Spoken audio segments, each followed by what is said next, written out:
In this lesson, we're going to create the depth of our blade, and then we're going to use smoothing groups to create the sharp edges we need. Alright, so the first thing, let's go ahead and get rid of the template that we used to draw on. We no longer need that, so let's right click and hide selection. And now we're just left with the blade here. Now with my blade, I do want to start to create the depth. Now the depth is going to be a little bit different in areas. Let's go ahead and select the edges that are going to be our blade itself, so the sharp edges. So I'm going to go from this edge right here all the way to here. Now I'm going to show you a really neat tool that you can use that's called step mode. And what it does is it allows you to select an edge, and then it will allow you to select another edge like you were selecting multiples. But whenever you do that, it will select every edge in between. So let's see how this works here. So let's go to our modeling panel under our ribbon and go to modify selection and turn on step mode. Left clicking on that and activating it will allow me to left click on an edge and then hold down control and then left click on an edge that I want to create a loop to. And you'll see that it selects everything in between. Really great tool. As a matter of fact, I would really recommend making a keyboard shortcut for that. Now with these edges selected, I'm going to hold down W, or grab W, and that's going to grab my move tool. And let's pull that in the Y. Now before we do that, really quickly, let's select these edges down here, as these are also going to be part of the blade. So with these selected, let's grab one more. Let's pull those in. Now you'll notice that they kind of twisted up here. The reason for that is we still have our constraints turned on. So let's hit undo one time, and then let's hit Control 1, which will switch our constraints to none. Okay, that is a keyboard shortcut that we created in the very first lesson. Alright, so let's pull that inward, and that's going to create a nice little sharp edge for our blades. Alright, so really good up to this point. Now we need to create the depth for everything else. So to do this, what we're going to do is I'm going to select all of the edges that were not affected by that pull. So I pulled this edge right here, but it affected this one, so I'm going to skip it for right now. Let's select this. Well, let's go from this edge here down to here. So hold down Control, left click and drag. There we go. We've got that edge. And let me deselect this one here. I'm going to hold down Shift and drag that over. That's going to create a flat top across that. Now you'll notice there's a hole here. We'll take care of that here in just a moment. Next thing that I want to do is let's grab this edge.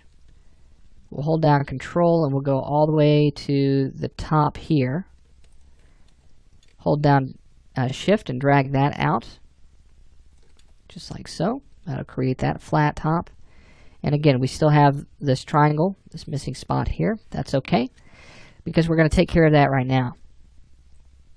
So right now what we're going to do is we're going to go to vertex mode. We're going to right click and go to target weld, and we're going to target weld it to here. So that creates a loop, and we're going to go across the top here. This one's going to be fine. We'll leave that one just the way it is. Let's actually grab these two edges and hit bridge with a polygon. Perfect. Take that vertex and we pull that back some. So that way that's a little bit more of a flat edge there. That looks good. And then here across the bottom, we grab this edge right here. Let's hold down Shift and pull that out. And then I'm going to right click and target weld that vertex to here. Let's try that one more time. Let's hit 1 on the keyboard. Go to vertex mode. There we go. So we've created that. It looks great. And then the last one here, target weld from here to here. Now, what we've done is we've taken that entire edge and we've added some different depths. So let's go to edge mode. Let's double click on this this edge, or a set of edges here, and you'll see that it's kind of selecting a weird loop. So to me, that's kind of telling me there's a little bit of an issue with maybe some vertices or something like that. So let's hit Alt V That's a keyboard shortcut that we created, and that's just going to allow us to check overlapping vertices. Let's hit update, and it says there are no vertices overlapping. Okay, that's fine. We'll go ahead and we'll take that. Let's do this a little bit differently. Let's go to border mode, select that border, and that should go all the way around the outside of our object. Now let's go to edge mode, and let's hit F3. We do not want these borders right here, okay, or those edges, including these right here. I want to leave those alone. So only the outside edges, and with that let's align these. So I'm going to use make planar, and I believe it's going to be in the X direction. So go to your top view, and that line should appear to be perfectly straight. Alright, so now that we have that, you can make some adjustments if you need to pull that out in the Y a little bit more or pull it back in. Totally up to you. And now what I'm going to do is I'm going to come in, and we are going to apply our symmetry to this. So let's hit symmetry. Let's make sure that's set to Z, and let's make sure that this is welded right here in the middle. Everything is looking great so far. So now all I have to do is come in and just make some really quick changes to this. You'll see that this segment comes right down the middle, but you'll notice it creates a gap right here. And I don't like the way that looks. So what I'm going to do is I'm going to right click, or go to vertex mode, and I'm going to right click and cut. And let's cut from here across to here. Then I'm going to take that vertex and I'm going to pull that out. Okay, so you can go to your front view to see this a little bit easier. Let's pull that out. Let's put it right over the top of that vertex as well. There was another area that we had like this, which was up here. That's fine. I'm okay with that. I believe it was down here where we had that. And let's go ahead and cut from here down to here.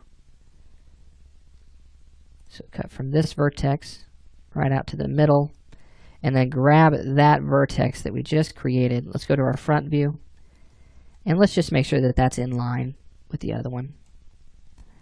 And again, it's just to ensure that this stays flat all the way through. This one, we'll do the same thing. Let's try that one more time. Let's select that vertex, right click, cut, straight down, and that one should be in the correct position. Let's hit Z to frame in on that, and then we'll pull that up. Alright, that looks great. Okay, so now we have our depth set. We've got our symmetry applied. Everything's looking good so far. And now the only thing that we need to do is apply our turbo smooth and start to shape that out. So with this symmetry, I'm going to right click and convert it to editable poly. I'm going to collapse that down or bake it down, and then let's apply turbo smooth. And you'll see that everything smooths out really well. Everything's looking good. Now, it smooths out to a point that looks great until we get to the edges for our blade. And those turn into something a little bit different. They actually don't look that great. They're very flat, and this blade I don't think would really even be able to cut butter with the way it is. So let's get the sharpness of our blade, and let's do this in a little bit of a different way. Under our turbo smooth, you'll see that we have separate surfaces by smoothing groups. Let me turn that on, and you'll start to notice a couple of changes here. If we were to separate this out by smoothing groups, it's going to change the shape of our object. So what I'm going to do is I'm going to leave this active. Let's go down to editable poly. Let's show end result, and let's go to polygon mode by hitting 4 on the keyboard.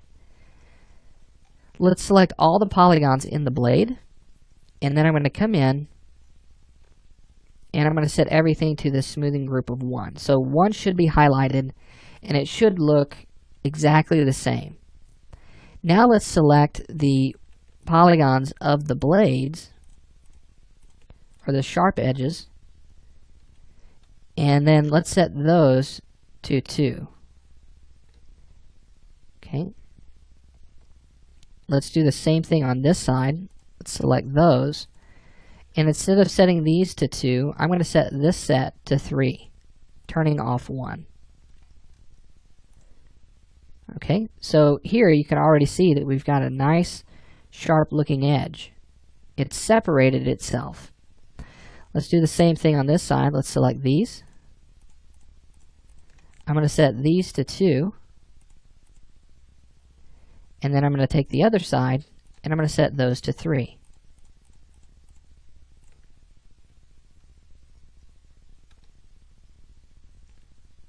Turn off 1, set that to 3. So by utilizing those smoothing groups, you can see that we've got a nice sharp edge there. This one looks really good. This one needs a little bit of work, and the problem with this one is that we don't have the loops set up properly for the hard edges. So let's create a local loop for this object here. So let's go to edge mode. And actually, I'm sorry, let's go to polygon mode, and let's select all those polygons of the edge down here. Holding down Control, selecting those. And with these selected, let's use inset. By insetting this, we're creating a localized loop. So I'm going to pull this down and then hit OK. So I've got a nice little loop here. Now, we still have the same result. Now, the reason for that is because we need to separate this out.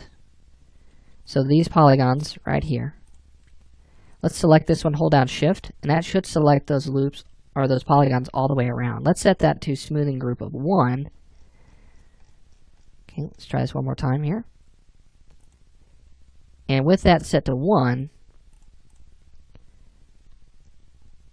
you'll see that that is now set up. Now, we have a little bit of a problem here. It's trying to loop into those smoothing groups, and we're starting to tear this up a little bit. Now we need to create the control loops for our turbo smooth because we're losing that volume there. So to do this, let's use our Swift Loop tool. Okay, and let's hit Control, Alt, Shift, and S to grab our Swift Loop tool. Make sure we're under Editable Poly. Or Control, Shift, S, I'm sorry. And then let's create a loop right here. Okay, actually let's hit Control Z one time. Let's hit 2 on our keyboard so we can see our cage. Let's create a loop right here on the inside of that blade, and then also around here along the bottom. That's going to bring that back down. Let's try just the bottom. Okay, the bottom is going to be perfect. Okay, so that's going to go all the way around our blade, and that's going to tighten up that entire loop all the way through there. Looking at any of our other edges, let's take a look at this top portion. I want that to be a little bit sharper. So let's create a loop right here across the top. And that's going to go all the way through, okay, by that blade. And because we've set up our smoothing groups, it's really not going to affect the way that looks. Let's create one here on the end. And there we go. So let's hit F4. Let's see what our blade looks like. Nice, crisp, sharp edges. We've got our sharp blade portions on this. We can definitely see how that's shaped. We can see that here as well. Okay, so this is looking really good. I'm happy with the way this blade has turned out. Now I need one more loop across this part here because it didn't go all the way around. So let's hit Control Shift S under Editable Poly, and let's add in that loop right here. There we go. Now we've hardened that up, and everything looks great. Okay, so we finished out the blade portion of this. So the blade was pretty easy. Just flat, learning how to sharpen up certain edges using smoothing groups and turbo smooth. I think you've got a really good handle on how to work with turbo smooth and how to create control loops and things like that. So now we're going to shift gears a little bit because now we're getting finished with this model here in this particular course. And what we want to do at this point is I want to talk to you about how we can create high poly objects without necessarily using Turbo Smooth. So we'll go ahead and we'll talk about that next.